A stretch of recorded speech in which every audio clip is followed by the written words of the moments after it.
the mic to folks who I thoroughly enjoy getting a chance to work with, thoroughly enjoy getting a chance to learn with, and just kind of getting a chance to continue to share space with them. We've done our welcomes. We're going to be moving into that space, it looks like, for we're going to be our workshop sessions for today, running a single comprehensive program for expanded learning. That'll then be led with some closing remarks that'll happen. And then now we'll give you a transition break that'll allow us to go back into our regional breakout spaces. And then we'll be ending our Zoom at 12 o'clock today. And just brief reminders that to make sure that you know that there's still time to continue to register for the ELO-P academies. So even if they were unable to attend the first two, we still have two more that are coming on the 16th and 18th of next week, or a couple weeks time. And here's a host and list of what's still to come. And if you're unable to do the academies, I thoroughly encourage you to get involved and check out our office hours. Office hours happening through the end of May. Using the link or checking out our website to be able to access the information for that. And then want to make sure, I think in that next slide that we're kind of moving to, that you stay connected with us, right? We want to continue to hear. We are and pride ourselves for this simple saying of like, we are of the field. And so we love to be able to stay connected with the field. So this is just a great way for you to be able to do that, whether you follow us through any of these social media platforms, to connect to us. And not just connecting to us, but also connecting to our SSEL, our system of support for expanded learning, recognizing that it takes a village of folks all throughout this state to move the work, and extending lots of gratitude and appreciation to all of the members that are here currently or elsewhere handling and continuing to keep moving the work. We know that it takes a village for this to be able to happen. So please make sure to reach out to those folks as a wonderful resource to be able to kind of check in with. And now, without further ado, I'll take the opportunity to introduce you to the person I started with on my first day, and has been continued to be a great companion, our director for equity and quality team, Tiffany Gipson, and the wonderful, illustrious colleague, Meyer, Dr. Melea Meyer from the ASAPconnect team are going to walk us through what running a single comprehensive expanded learning program. So, ladies, passing the mic to you.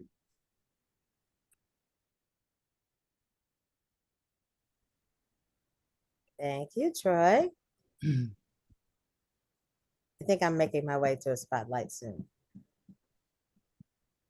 There we go. Traffic. Thank you so much, Troy, for that mindful moment. I have dreams of a Troy Selby podcast in my future. Please, anyone who votes for that, please upvote that in the chat.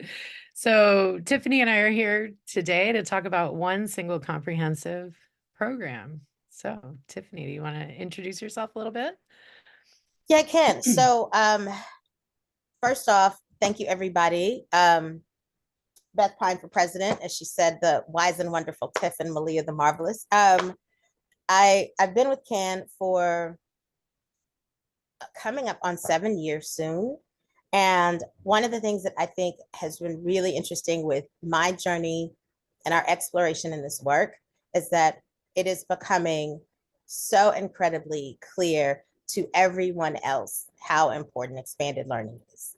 And I think that part of what our conversation today, we hope, will kind of illuminate for folks, right, is, and as important as we are, how do we think more holistically, more comprehensively about how we align, how we deepen the work that's happening in the school day, how we create opportunities that aren't in the school day that are still really necessary for our children, our families, and our communities. And then how do we do that in a really strategic and thoughtful and intentional way, right? And I think we're going to have fun having a little bit of a conversation. I think in this introduction of me, I want to say up front that we will not have every answer for you. That is just not how this is going to work. We are going to do our best to kind of share some promising practices, some questions that we think can support the work that you are already doing and deepening that in your spaces.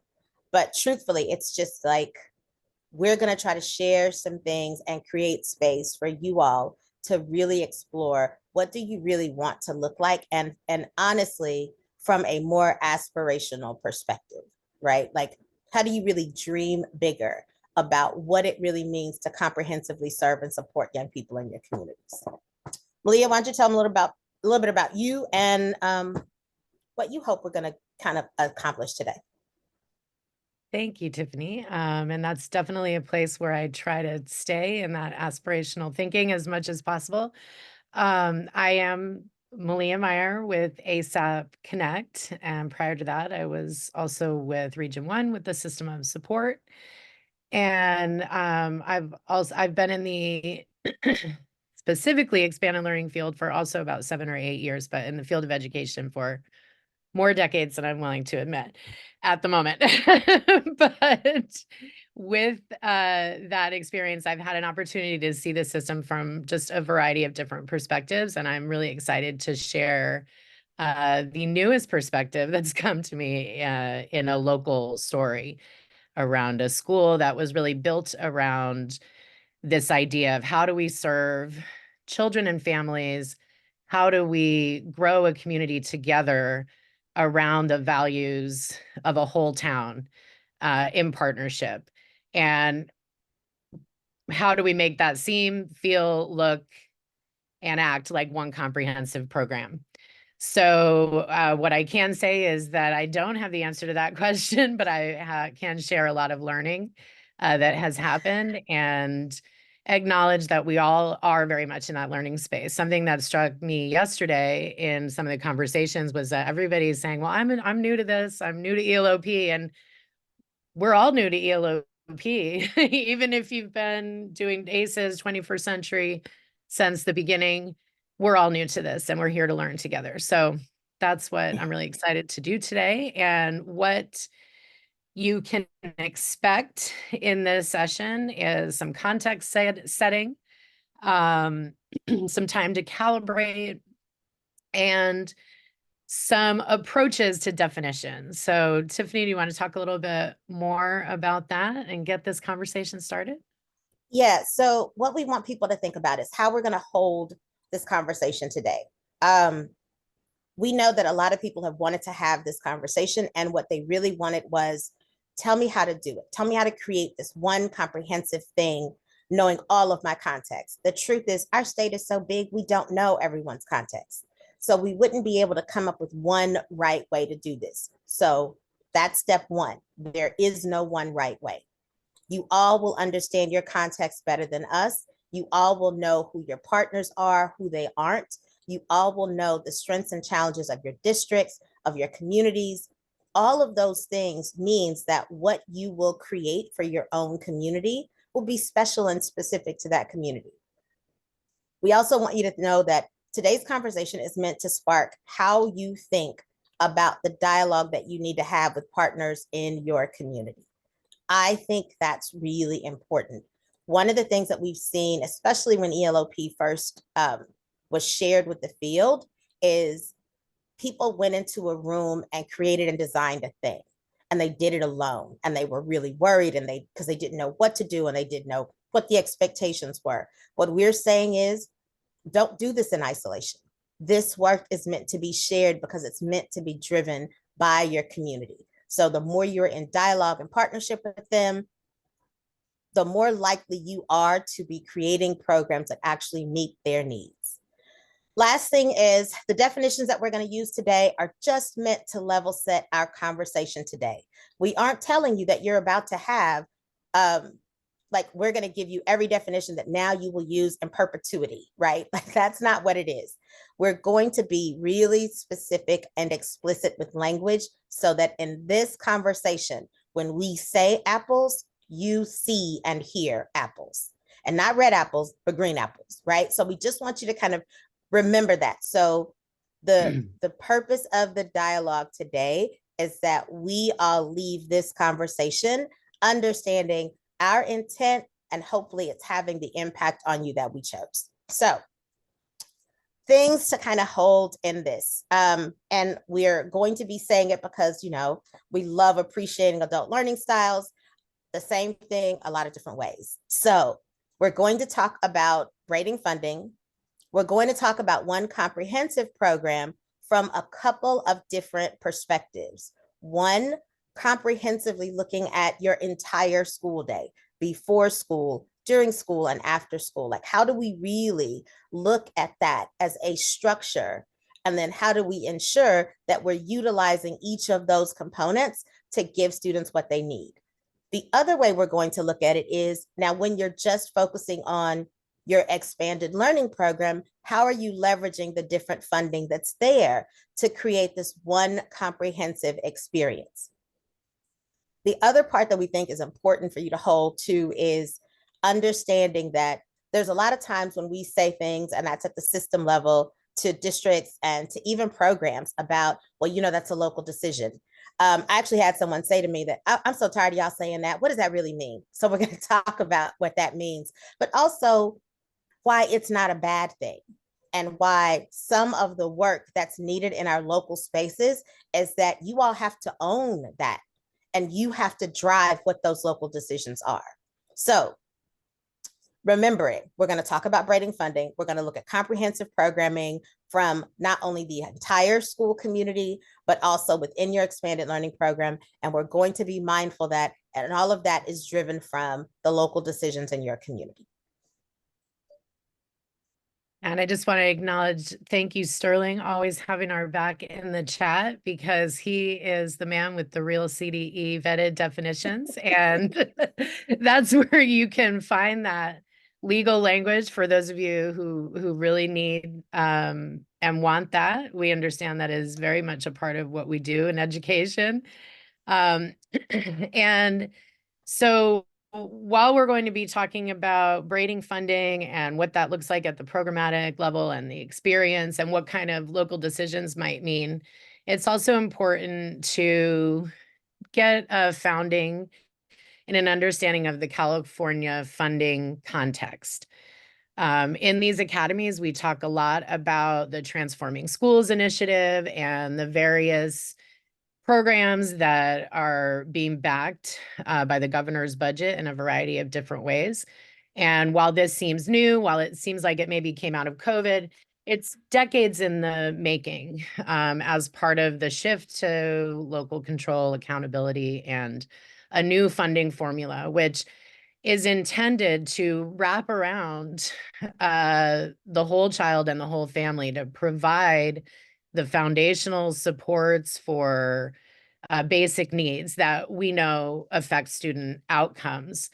So what that looks like specifically related to expanded learning funding, we have this beautiful timeline to share with you. And where with this timeline on the next slide, you can see how that's evolved over years, many years and decades. Some of you have been there since the beginning and can tell this story. And some of you are just now joining us on this journey. But what this kind of funding evolution shows is that there has been a steady and growing commitment to the values and the vision that expanded learning provides for our legislatures, for our communities, for our students and families and schools. So while this seems like a very tenuous and difficult and complex time, it's definitely also a time to celebrate and dream And you do hear that a lot from CAN and ASAPconnect because we love that aspirational mindset. We also know that that comes with a very high level of complexity, which is why we focus so much on the idea of partnerships. None of us can do this alone. We're in this together, and everybody's voice and vision is what is going to make this possible and make it work. So, with expanded learning funding alone, we have several different funding sources, but statewide, we also have this commitment to one cohesive approach to child and family wellness. And we have a visual of that on the next slide, which is another way of looking at where California school funding is intended to go and what it's meant to support. So community schools, expanded learning, early learning, TK, school-based health and mental health, trauma-informed schools, better articulated systems of care, equity initiatives in the form of, training for educators. All of these have come attached to different funding opportunities that schools have been able to take advantage of over the past few years. Some of these are one-time funding, some of them are grant competitive funding, some of them are apportionments, some of them are allocated within the ADA structure. Some are accessed by partnering with resource and referral agencies, mental health agencies. There are so many ways that this one cohesive approach to child and family wellness looks, and there are more than 6,000 right answers because that's how many school districts there are in this state. So we hope today that you can come to a place where you are at least pointed in the direction of your right answer for what this looks like for you.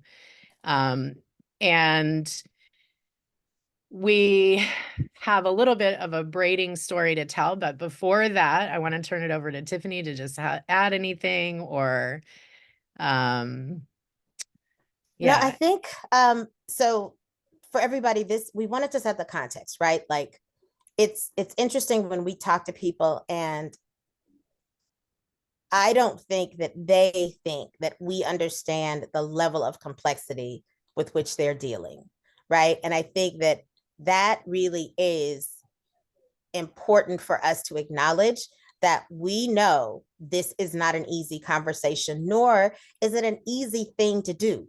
But we want you to understand, though, that the more you can do this and look at this holistically, right? Like look at all of this and not alone. Like that's why we're saying that partnership piece is so critical. The more you can do this as a collective and really look at, what are my families saying? Who's the expertise in my district, in my organization, right? Like the more we can do that, then looking at this won't always seem as overwhelming. Yes, is it still going to be complicated? For sure. However, complicated gets easier when there are more hands to support the work. So, Melea, why don't you tell them a little bit about the little school that could, right? So, and just share kind of the story of how it even came about. But I think really interestingly, how it has grown and learned every year that it's been in existence. And that's only been 3 short years. So, while I am in my day job, I work for ASAPconnect as a technical assistance provider. In my community, I'm also part of a founding team of a small charter school in a rural town called Hopland, California. We're about 90 miles north of San Francisco. And we opened our doors in September of 2021, just when all the rest of the world was opening their doors after the COVID-19 pandemic. Because of the demographic, economic, and geographic realities of where we live, we had a really unique opportunity, which was answered by this unique opportunity that's offered to the whole state of California, because we were looking for a comprehensive way to build out support services in our whole community. I also want to acknowledge that there probably are a few people in this space who are associated and connected with Chanel Valley Academy. So hello, Alicia and Bessie, if you're out there. And I don't want to speak for you. There are so many versions of this story and so many parts of it. But I've had the opportunity to be there from the very beginning when we were just sitting around after COVID with all our masks on. Everyone was like afraid to even come out of their house. And we were meeting up together to talk about what are we going to do? The district wants to surplus this elementary school property that's been part of our community for decades.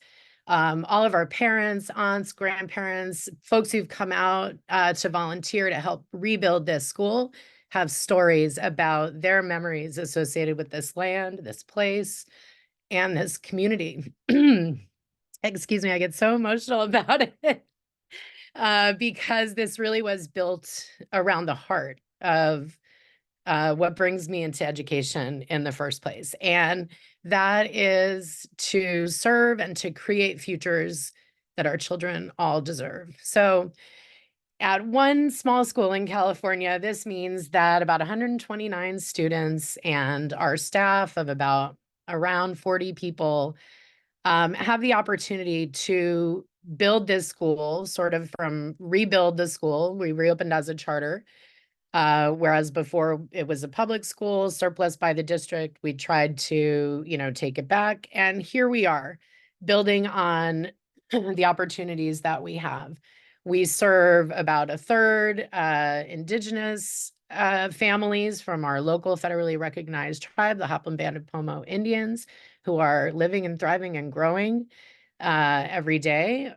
We also serve about a third Latino families and about a third white families. And our FRPM number is 72.4. Our UVP is 74%. So we're right on that border of tiers, those funding tiers. We also have a pretty complex funding braid, which we can share for you on the next slide. We had to unravel a little bit, and there's no way, I understand there's no way you can read the text on that slide. But what it's meant to offer is each one of those streams is a source of funding that we are managing, assessing, improving. Some of these are ongoing funding, some of these are short-term, some of them are competitive grants, some are federal.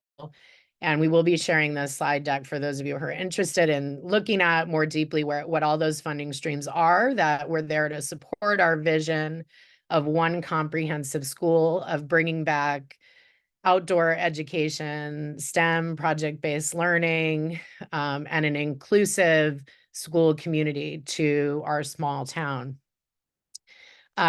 This funding includes a revenue building food service program, which is like an amazing accomplishment we didn't really expect or imagine could happen, but we have an amazing food service staff, as well as an intricate braid of funding sources, programs, and partnerships that wrap around our school day to provide various different opportunities. After school, we've tried doing an early breakfast program, but in Hopland, we're just not early people. So that hasn't worked yet, but we try new things. We've been in operation for 3 years, and it's been a continuous process of learning.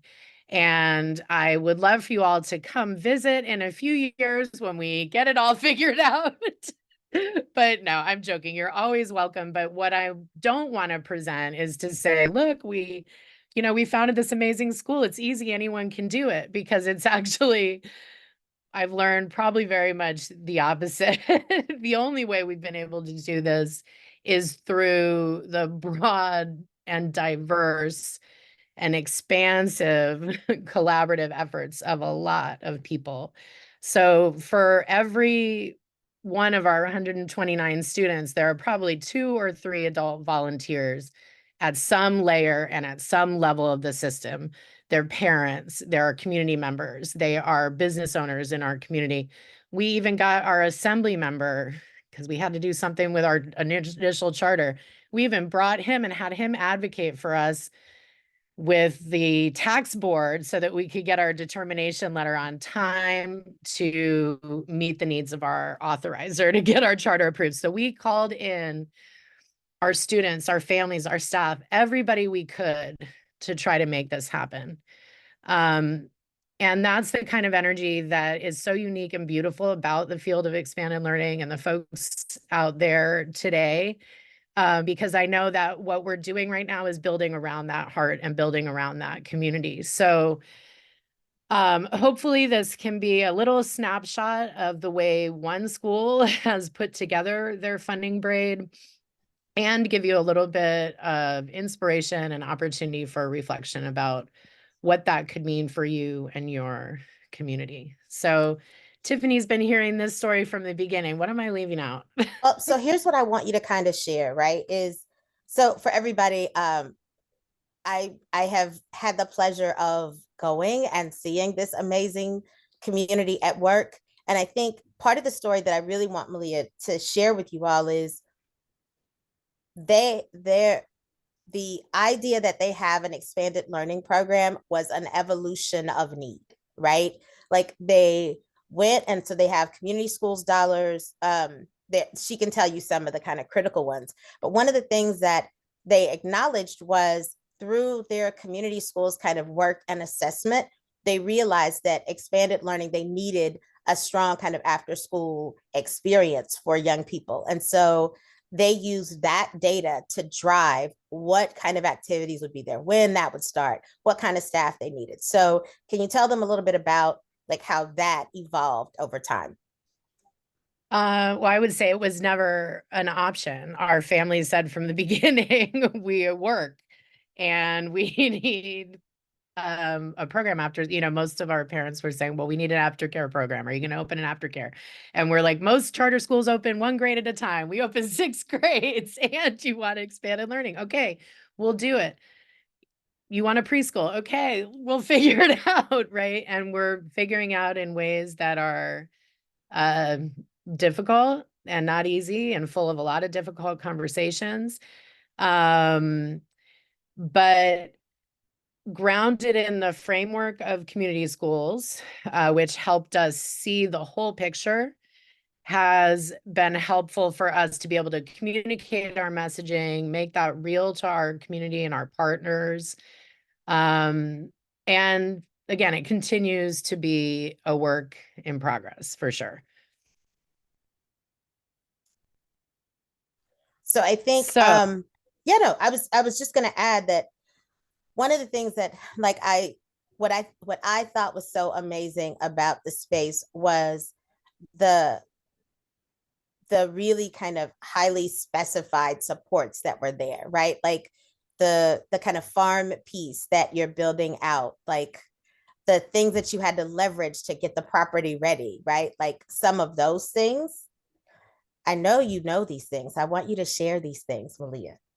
I forget how much work goes into that, but yeah, the vision included really bringing back 4-H to our community and using our 10-acre property to increase access for students to be able to participate in those opportunities. We've also leveraged our expanded learning funding and program to implement high dosage tutoring when needed, which has affected our test scores. We leveraged our expanded learning time and provided bonuses for our credentialed teachers to design independent study programs or packets and work so that we could regain ADA. We brought down our chronic absentee rate by 22 points through that partnership with the expanded learning program. And that's a great point of pride because one of the funding braids we have is comprehensive school improvement dollars. For full transparency, we are in the lowest 10% of performing schools in California. And I chuckle about that only because it makes me a little nervous because that's a difficult place to be. And, I'm here kind of like sharing that whole, maybe a little bit of the dirty laundry story of our school. But the fact is, we are founded upon the idea that we're going to grow together. And our expanded learning program and our expanded learning dollars have allowed us to be flexible, agile, and responsive. Because of the flexibility, because of the newness of the funding, and because it's attached to this greater vision that aligns with our student and family needs. So in that way, it is very simple because we can see this through line. And that's been an anchor for all of us who are managing that complexity. And Alicia, I'm so excited. I'm just learning this in the chat. You guys are getting real time board member notification that finally it has not, Alicia, if y'all want to run into the Region 1 breakout later, it has not been easy to get a 4-H program going. You would think it's just filling out a form. No, nothing is about just filling out a form. So kudos to Alicia. Thank you so much. That is great news. And we are about to also finally submit our Farm to Fork grant, which will kind of close out this constellation of funding that we've imagined to wrap around our students and our community, to make the careers and opportunities in our community real to our children. Means that having this Farm to Fork program, for example, will allow us to grow our own food on campus, and work with local small farms to stock our kitchen. Our children will be eating the same food that the restaurants you pay all those big bucks for in the Bay Area. My kids will be eating that for lunch. So this is a huge point of pride, and it's been a long journey to get there. And folks like Alicia out there, like with the kids, making floats in the parade and getting that 4-H program up and running, it wouldn't be able to happen without you. So I'm going to start crying again. So we have Okay. Okay. I'll funding pick and up code. I will pick up this baton. So, okay. Part of the reason I wanted Melea to share this story is because I think it is a really amazing example of how intentionality can support the design and development of your programs, right? Like they were pretty clear. And it's so interesting. One of the things that, and she did a great job of not saying this. One of the reasons why her school is in that bottom 10th is because with everything that her students have had or not had before, this school is doing the work of meeting them where they are with no judgment, right? With no, oh, if you don't do this and we don't do this right away, because the truth is it's taken us decades to create the kind of conditions where our children are not thriving.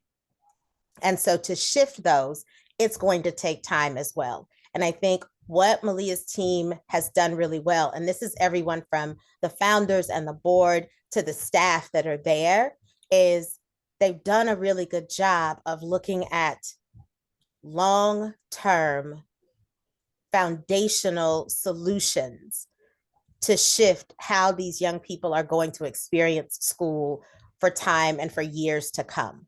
And I think what they've done, and looking at their expanded learning program specifically, because that's who we are. I started to really notice how all of the funding that she was leveraging to provide some services after school, but it wasn't just that they were providing, let's say, different types of activities and supports. What they were really doing was looking at their school day comprehensively and starting to identify, well, here's a gap that we're noticing. And so they were using some of the time in after school to kind of address those gaps or to deepen and make some of that theoretical learning happening during the day, shifting that to practical application and more projects. They were doing all this work around helping young people feel super connected in this community to children that they may have like lived down the hall from or down the street from, but never really had real relationships with. So now you had families that were having different kind of conversations and supporting each other differently. So there was all of this real intentionality that was growing from the strategic look of people higher up in their ecosystem saying, how do we really build out the kind of program that our young people need? So on the next slide, we're going to talk, let's kind of drill down into expanded learning specifically. So we wanted to paint the big picture of understanding how, in the best case scenario, your before and after school programs should be part of an intentional way that a school community is holding their students. We are not the afterthought. We are not the, oh, let's just give them food, even though food is a critical need, but it's also that food and that safe space is helping young people learn about nutrition. That food and that safe space in the morning is helping them figure out how to start their days together. That's level setting them so that when they get in the classroom, they can pay attention and they can be fully engaged in the learning, right? So us looking at how we hold our programs, one of the things that we've learned, even before there was ELO-P, we always knew that ACES and 21st century funding alone was never enough. It was never enough to provide the kind of robust learning experiences. So when ELO-P came, and with all of its flexibility, we started saying, well, think about it. Now we actually have funding that can pair with those foundational elements and make these more robust learning spaces. And for the sake of this conversation, when I say comprehensive, I'm talking about the funding. When I say holistic, I'm talking about the programming. So we were now looking at, we could have a more comprehensive funding profile that used multiple funding streams to provide more holistic and robust programmatic opportunities. And so Heather and Sterling did a good job of reviewing our kind of core funding sources that we've used so far. But we want to talk about specifically on the next slide, like what blending of those really means. Now, this is braiding, I'm sorry, and I'm about to clarify this. So a lot of times when we talk about how to utilize multiple funding streams, we have to think about it in a couple of ways. Blending funding is when you literally take funding and it's almost like a mashup. And like the definition says, blended funds are combined into one funding stream and they lose their award-specific identity and require statutory authority to implement. A lot of this happens at the state level. This is where you kind of see this more. And so this is not what we are speaking about for the sake of this conversation. Today, we're talking more about how do you braid funding. And the truth is, if you have been in expanded learning before ELO-P, there are lots of communities that have already been braiding funding using their 21st century dollars, their ACES dollars. There are some communities like in Oakland and San Francisco that have city-based funds that are utilized to support their after school, before school, summer programming opportunities. There are others who have gotten identified funding from their school sites to support it. So all of those things kind of have been a part of this discussion, right? And so if you think about what it really means to braid, on the next slide, we talk about kind of how you really need to kind of shore up this as a process. When we've talked about this before, and this is on office hours and other places, the thing to think about is which funding stream has the most restrictive kind of confinements to it. So if you have funding that speaks specifically to, you must do this, you must do that, then you usually should be looking at that funding first to make sure that it's addressing the needs that it's supposed to. In terms of where most of you are right now, ELO-P has the most flexibility, so you can layer over that to then meet those other needs. One thing that we know, for example, right, if you're serving TK and K students, you should have a 1-to-10 ratio, which means your staffing profile for that looks different than your older students. So if you have dollars that were explicit from the TKK, because there's lots of pre-K, universal pre-K dollars that are out there, those funds should look a very specific way. And then you could use your ELO-P dollars to layer over and match. The thing that I think is kind of critical, and Jennifer, I'm glad that it's what you did and I'm glad it worked. That's awesome. That part of what we wanted people to really kind of see and hold is you have an opportunity, and for the first time, the level of flexibility to literally create programs that are driven by the needs and the wants of your community. There's this thing in expanded learning, and then Melea is going to talk a little bit more about this, but there's this thing in expanded learning for years that we have been steeped in a scarcity mindset. We've never had enough. So everything we did was always, well, we can't really do that. Or it made us so competitive with each other or with other programs on site, or, well, we can't really use that classroom. So, it was all of this. And it's trickled down from, I think, the mindset at CDE, because it was always a really limited pot of funding. And just so you all know, before this, we always had more requests for funding than we had dollars to give. And so with this ELO-P, it really did open this up where there are more children now that have access to these services than I've ever had historically, right? And so if you think about the fact that right now we are in a place of abundance, and if we can sit in that and really be aspirational in what we choose to dream up for our students, it could really shift how we have some of these kinds of conversations. Melea, and then we're gonna try to speak to some of the things that popped up in the chat. But why don't you tell them a little bit about how to approach braiding?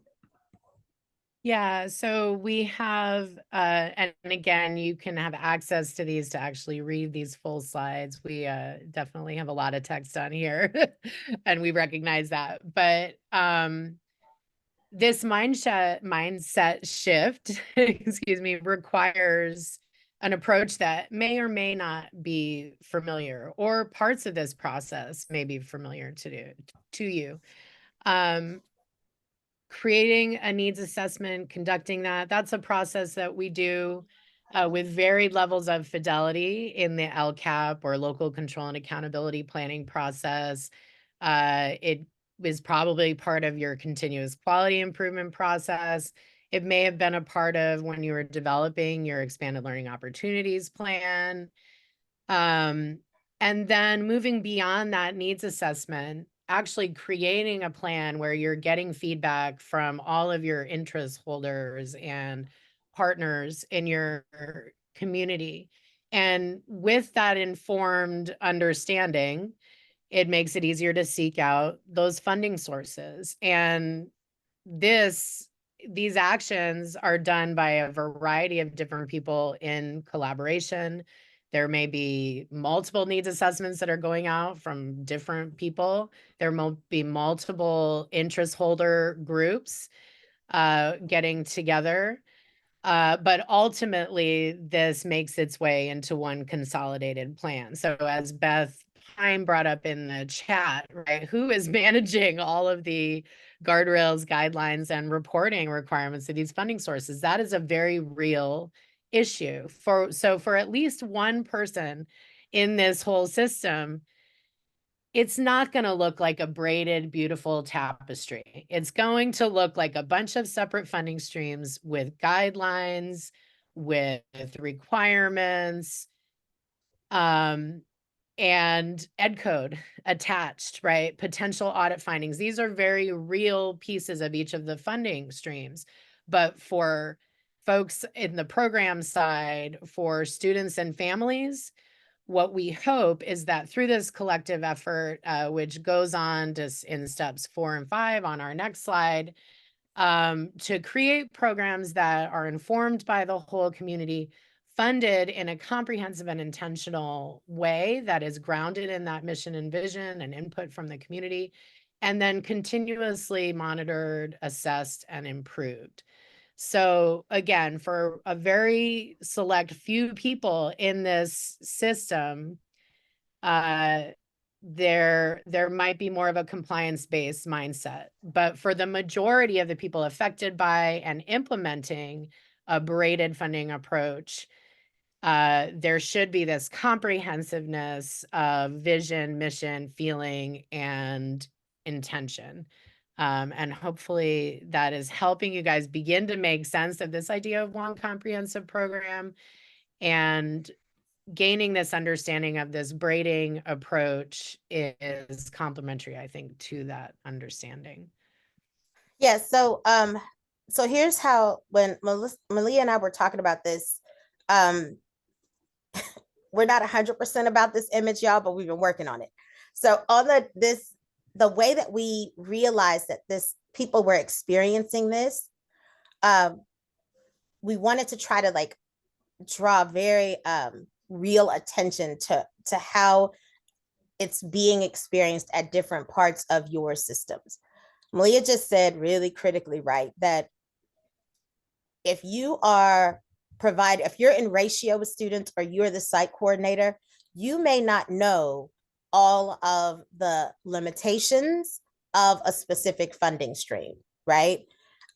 But someone attached to you should. And this is what we're saying, that we have to have more realistic expectations of who is the knowledge keeper on some pieces and how that informs and supports more of the system. And here is, because in case you all missed it, Tiffany is the director of the equity and quality team, that one of the equity markers and pauses that we think should be done in some of this is who are you holding responsible for knowing what part of this work? If you have a part-time site coordinator, speaking from Tiffany, I don't believe it is fair to expect them to understand every nuance of every funding stream.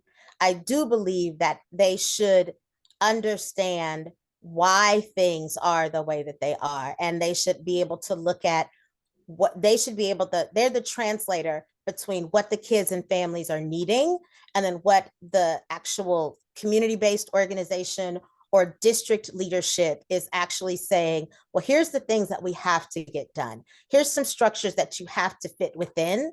That's how that should work together. Now, if you have more full-time staff, then of course they are supporting the kind of design and the structure of what the actual programmatic schedule looks like, right? But I think we have to be really clear about where we're asking some work to live, and where, as districts and community-based organizations, where are we building the capacity of the other people in our system to hold these very complex conversations? And again, this is Tiffany from the equity lens. I think it is very challenging when you put the responsibility of some of this kind of really heavy lifting on some of our folks who are still working part-time. So that's just me, and that's a Tiffany call out, so y'all be clear. If y'all get mad at folks, send it to me. Don't send it to Ken. But the next part, though, that I think, Melea, when we talked about this, right? Like, what were you thinking because you talked about like, and especially thinking about your school and things that were created, how did that feel like? What are the responsibilities you think live with like the board and the principal of the school and the community schools manager versus or in relationship to your actual after school coordinator, right? Like how do you see these things kind of working together? Well, I would say there's a different answer to that question in every season. We've had a lot of staff turnover. We are in year 3 and we've had 2 principals already. And, you know, our current principal, it feels like she's been there for a really long time, but it is only her 2nd year. So, the board of directors also includes 3 founders. So any of you out there who are in the nonprofit space, and like founder syndrome is a really real thing. And so we are constantly asking ourselves how much we want to be as transparent as possible as a board. And at the same time, there are legal considerations that limit our ability to do that. So there are certain conversations that we can only have in closed session that we cannot share. And that's difficult because it leads to all kinds of conversations in the whole community. So the goal is always to be as transparent as possible, but also to make sure that we're protecting the sustainability of our school. And that sometimes means making difficult decisions. And so I can't speak for our whole 5-member board, but generally our commitment is to be basically the folks who bear the brunt of those decisions. I feel personally responsible for everything that happens at school, even though, like, as you guys even saw in the chat, I didn't even know the 4-H program got up and running. So as a board member, I don't have the day-to-day understanding of what's happening there every minute, because I also have this day job that I'm doing here in expanded learning that I just love so much, right?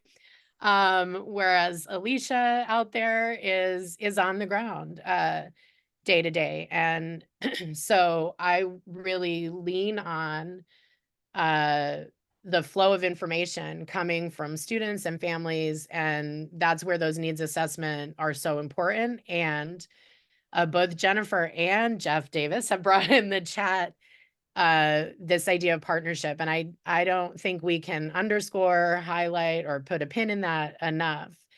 And that includes something that Tiffany mentioned, in that it's also about partnering authentically. And sometimes that means helping build capacity of your partners as well.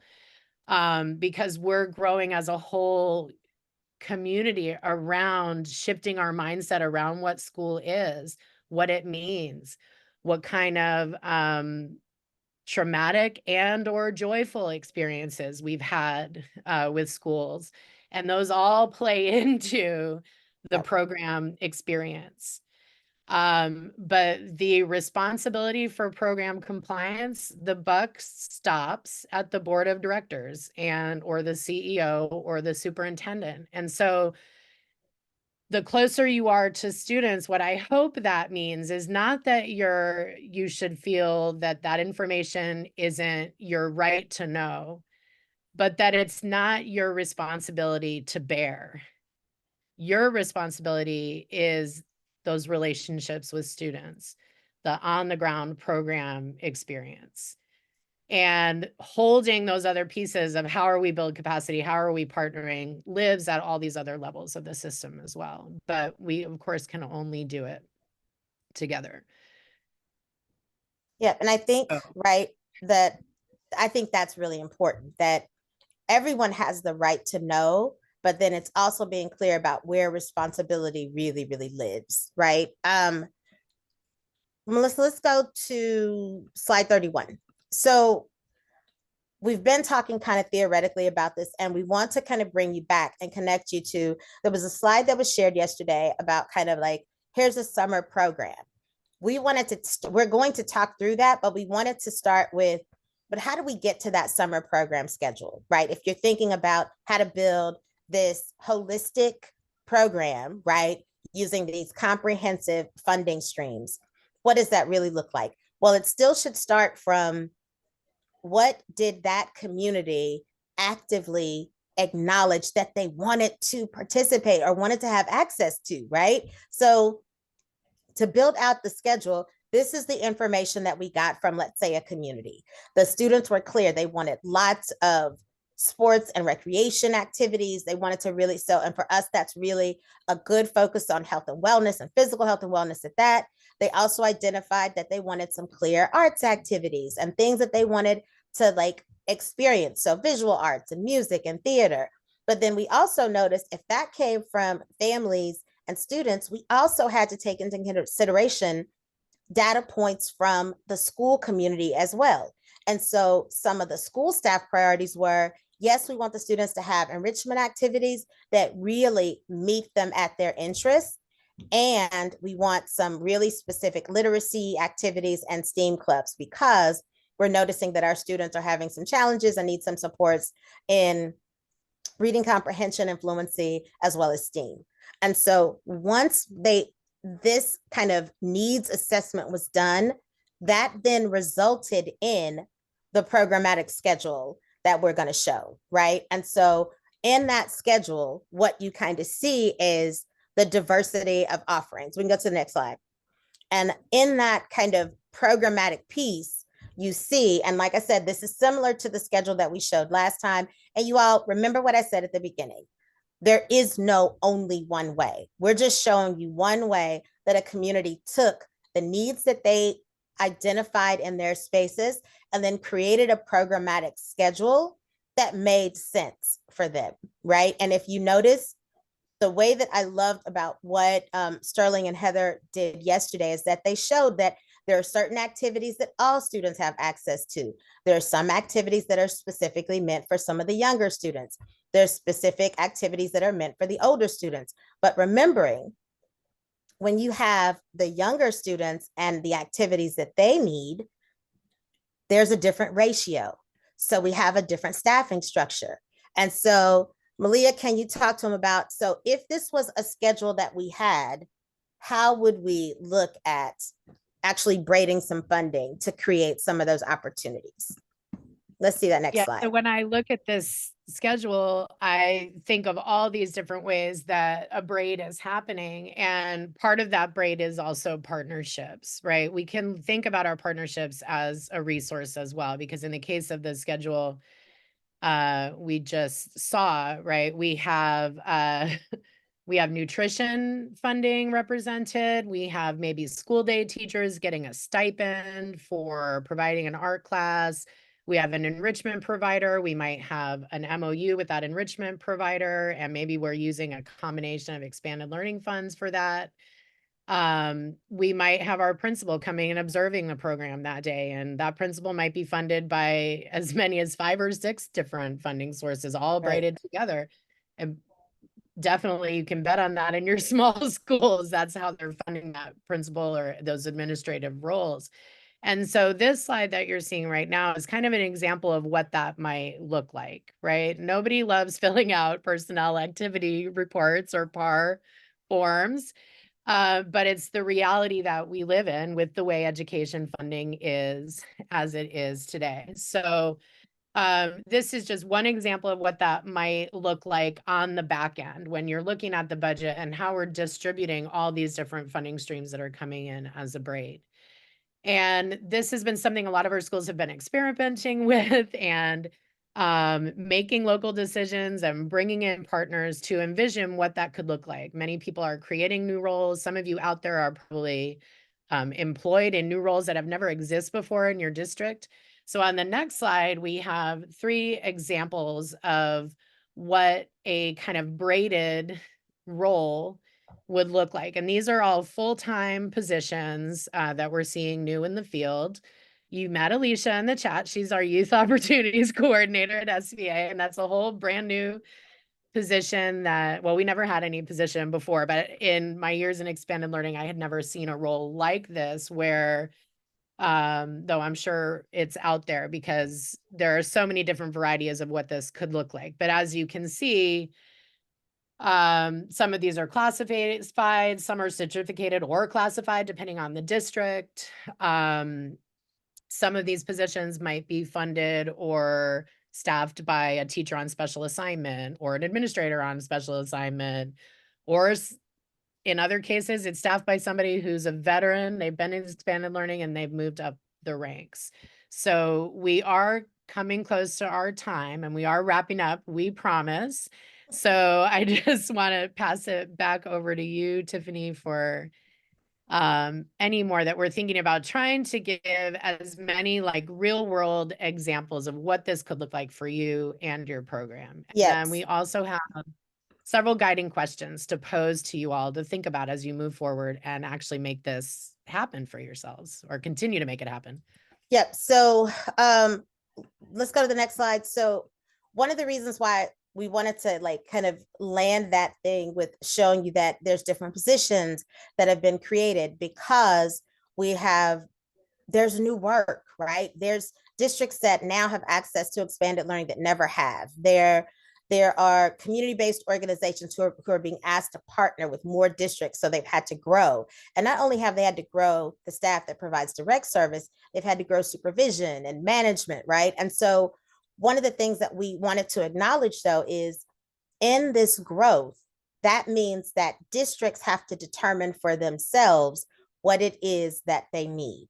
And so that's why, and we want to really like reaffirm this statement that when you hear from CAN, from ASAP, from the rest of the SSEL, your county leads, that it's a local decision, what that means is your district, your locality has the final say in what something looks like.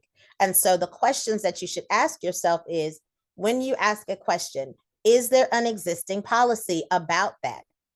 If it isn't, do you need one? And if there is one, is it still applicable? Does it still, or is it still relevant to the needs that have evolved as this work has grown? And the other part, to be really honest with yourselves and your districts about, is, and who wrote it?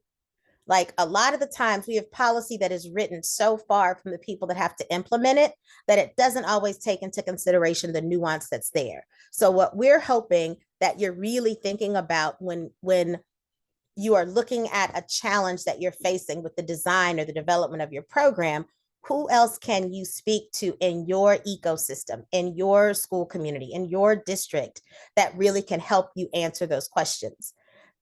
Key questions that we want you all to think about as you kind of move into the other conversations is, what policies and practices need to be in place to ensure that students and family experience a comprehensive program?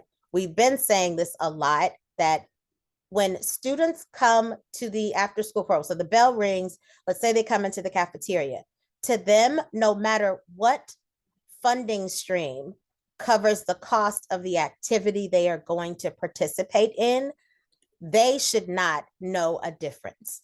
To them, it should be that they are going with their friends to go to the after school program. Now, they may go to different classes, they may go to different activities, right? They may come on different days, but every child should feel as if they are in this one specific kind of programmatic space that creates accessible opportunities for all, and there are no barriers to them having access to that. The other thing is, what policies are in place locally, and this is board approved, that may be a barrier to providing one comprehensive program. Because this is new funding and it's an apportionment, which is different from the grants, there may be policies that were in place that are impacting how you've been able to do this work. For example, the IA exam for expanded learning staff.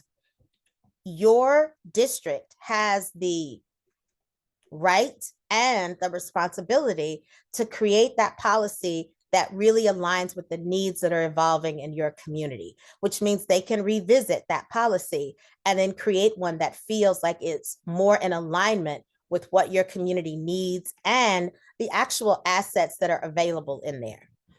Lastly, what do your students and families really want and need? Building a program without the input of the people that are supposed to utilize it is a recipe for disaster.